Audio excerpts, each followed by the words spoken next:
Hey everyone, this is Brian. I'm here to show you guys my pedalboard today. From first look, you can probably tell that every pedal on my board is made by Boss. I really enjoy how my board sounds and how versatile it's become. I know some people have a issue with it being all Boss, but sounds I can get out of this, and some I'll show you today. I'm just kind of blown away by what it can do. I'm going to be playing my 72 thin line Telecaster into a Fender Frontman 25R. The first pedal is a Boss volume pedal. It feels the best from the ones I've tried, including the Ernie Ball volume one. I just love sweeping range and doing volume swells with it. I'll go ahead and give you a little sound of that.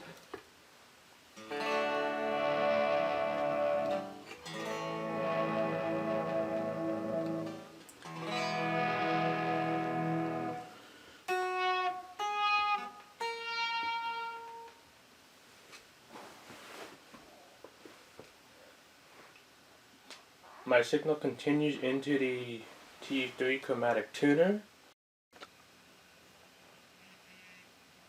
Next I start my loop for my Boss noise suppressor by going into the input, out to the send, into the SD1, BC2 and DS1, and into the return and output to the rest of the pedal board.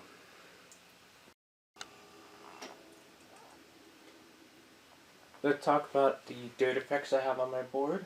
I adore the sounds I can get out of the Super Overdrive. I also use it on its own and use it to push my other dirt pedals. This is the clean tone.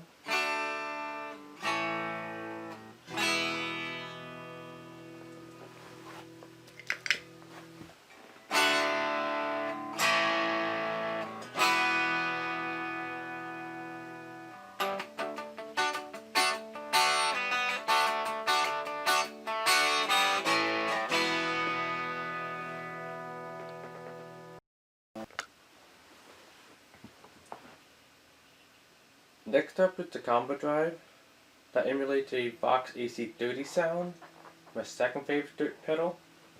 It's really versatile. I don't use it this way, but you can turn it up and get a really heavy sound. It still sounds really good to me.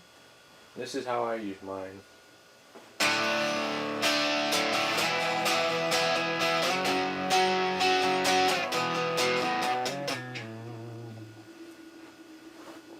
Sometimes I also like to use the SD1 overdrive to boost it up a little bit.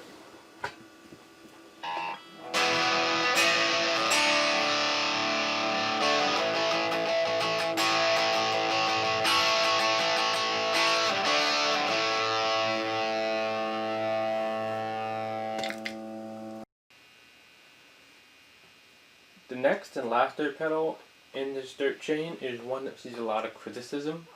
I'm in the camp that believes every pedal can at least have one great sound come out of it.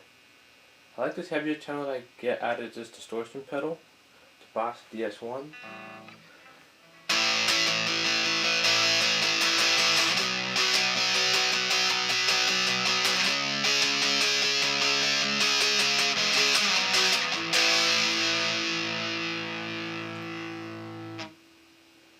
And just like the combo drive, I can push it with the SD1.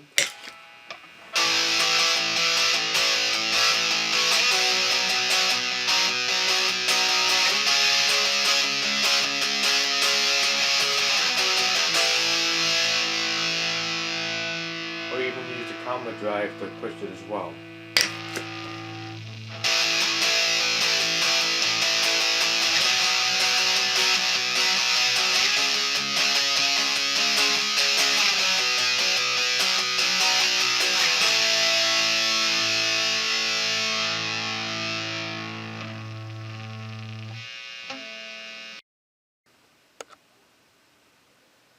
Now we're finally out of the dirt section of the pedal board. Out of the DS1 it goes back into the noise suppressor. Then it goes out the output and goes into the CE5, which brings me to my next pedal, the Boss Chorus CE5. I used to sticken up some of my overdrives and add a layer and kind of brighten up a sound as well. Sometimes I even use it by itself. Here's what it sounds like by itself.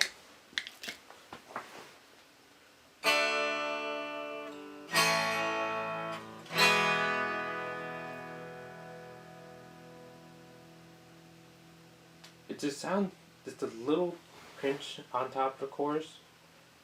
But what I like about this one over the CH1 is that I can actually use the high and low cut to really dial in that sound I'm looking for from a chorus.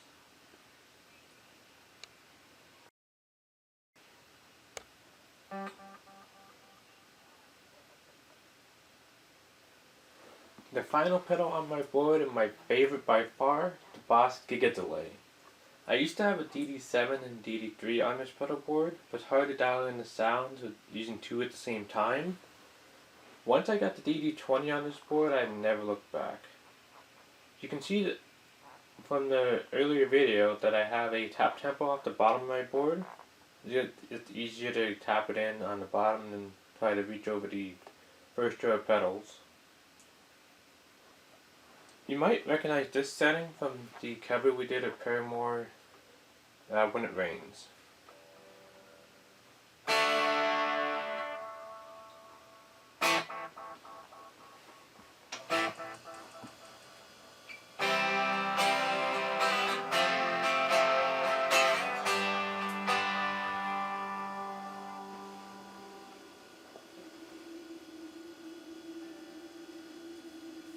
The option to have stored settings is a big winner for me. I play many types of delay, like this next one, to be a smooth delay.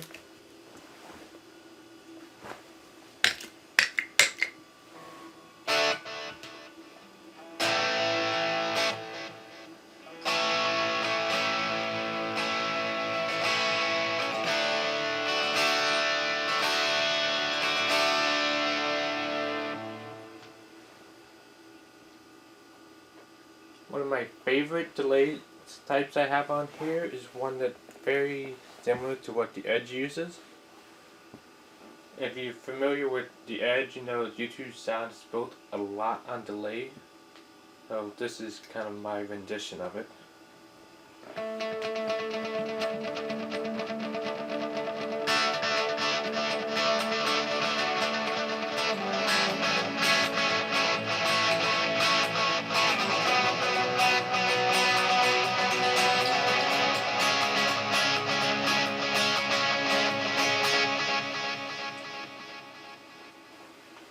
Next, I have a slapback, which I use sticking up just like a chorus, but in a different way. Some of the sounds that I want to use.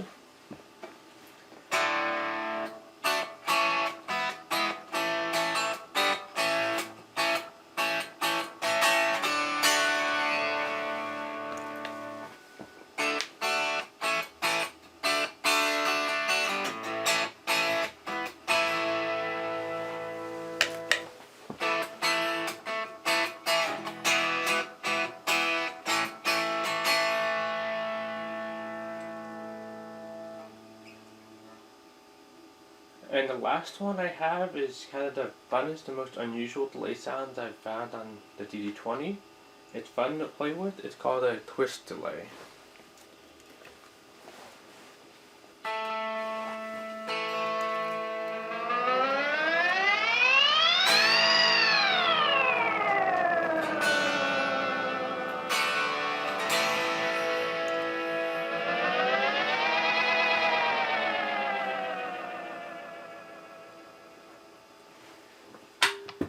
If you like this video, be sure to like, comment, and subscribe to the channel. Thanks for watching, and see you guys next time.